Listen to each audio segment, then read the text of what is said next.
जब हम नियम लेते हैं और जीवन में प्रतिकूलता आती है तो जो धार्मिक और ज्ञानी लोग हैं वे ही बार बार पीछे खींचने की कोशिश करते हैं और कहते हैं कि आपका नियम अब पल नहीं सकता, टूट जाएगा।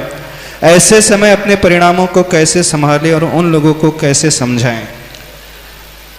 गाड़ी में बैठते ही ड्राइवर को यदि ये भाव आ जाए कहीं एक्सीडेंट हो गया तो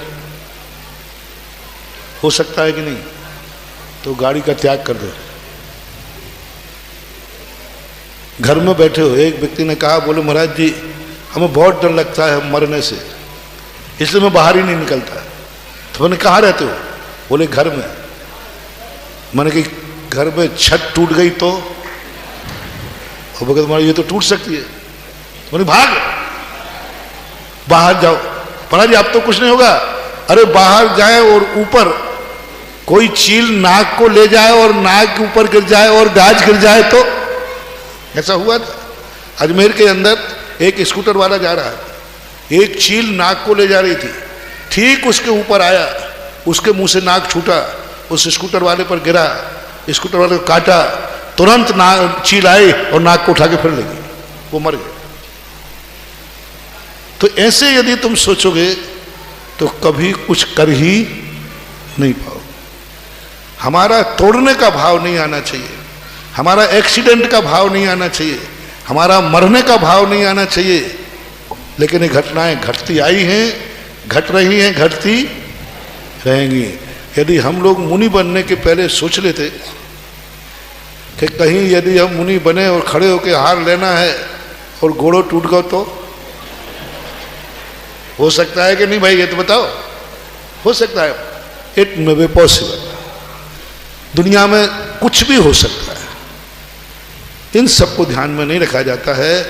अपना मन बनाओ, आज मेरी ताकत है, आज मेरा सक्षम हूँ, भविष्य में मुझे कोई भी दुर्घटना की कल्पना नहीं है, बस मन के हारे हार हैं, मन के जीते जीत। अपन को एक कदम बढ़ाना है आगे, आगे के कदम की अपन को चिंता नहीं करना। नियम तोड़ने का भाव मत करो, टूटेगा बनेगा ये तो सब चलते जाए। आचार्य समंतभद्र महाराज जीवन भर के लिए मुनि बने थे, लेकिन भस्मक व्याधि रोग होने ने उन्हें मुनि पद छोड़ना पड़ा। लेकिन प्रयास तो किया।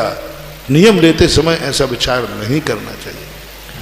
पूज्य ज्ञान सागर महाराज हुए और एक पूज्य वीर सागर महाराज जी थे वो नहीं, ये नहीं कह रहा हूं, एक आचार्य महाराज हुए। उनके संग में एक महिला ने, थोड़ी कम उम्र थी, शूद्र के जल का त्याग कर लिया कि हम कुएं के पानी पिएंगे। घर जाकर कहे तो सब लोगों ने कहा तूने क्या कर लिया, तूने क्या कर लिया? बुढ़ापे में कौन तुझे पानी पिलाएगा, कुएं का पानी कौन लाएगा? और जीवन भर का नियम ले लिया। सब ने भड़काया, तुम लोग नियम लेने वाले को प्रोत्साहन नहीं देते हो, नियम लेने वाले को हाथों था। तो उन्होंने क्या किया कि वो लोग आ गई महाराज से, महाराज जी आप तो नियम वापस करो, ये बुढ़ापे में मेरे हाथ पैर नहीं चलेंगे, फिर क्या होगा? तो आचार्य महाराज जी ने कहा कि ठीक भाई त्याग। वहाँ ज्ञान सागर महाराज ब्रह्मचारी अवस्था में बैठे थे, भूरा मल न्यायाचार्य थे महाराज के बाद। उन्होंने कहा भाई क्या बात है? बोले ऐसे ऐसे महाराज बात है।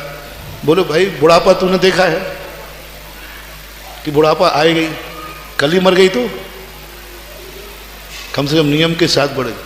बुढ़ापे की चिंता है ना, बुढ़ापा आएगा कि नहीं, और ये क्यों सोच रही है? इस नियम की बदलो। उसके यहां संतान नहीं थी, संतान होने की गुंजाइश भी नहीं थी, होने का सबने मना कर दिया, हो गई नहीं, 40-45 साल से ऊपर हो चुके। महाराज ने कहा, उन्होंने कहा महाराज जी हमारे पास कोई संतान तो है नहीं जो पानी पिला देगा। महाराज ने कहा जब नहीं पिलाएगा कोई तब छोड़ देना, अभी क्यों छोड़ रहे? उसके पहले मर गए तो क्या होगा? तो महाराज जी देखो फिर बुढ़ापे में नहीं चलेगा तो तुम तोड़ने का भाव मत करो। ज्ञान सागर महाराज ने उसको इतना अच्छी तरह समझा दिया, तोड़ने का भाव मत करो, टूटे तो टूट जाए, करिश्मा देखना।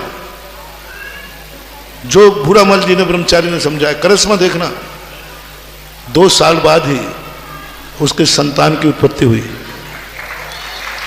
और जब उस माँ ने अपने बेटे को संस्मरण सुनाया कि हम इस कारण से, तेरा जन्म जो हुआ इस कारण से हुआ, उस बेटे ने नियम लिया, वो बेटा मुझे मिला, उसी बेटे ने कहानी सुनाई और उन्होंने कहा कि महाराज जी मेरे बेटे, और उस बेटे ने नियम लिया कि माँ जब मेरा जन्म इस त्याग के कारण हुआ तो मैं नियम लेता हूं विवाह करने के पहले कि मैं उसी स्त्री से शादी करूंगा जो मेरी मां को जिंदगी भर कुएं का पानी पिलाएगी।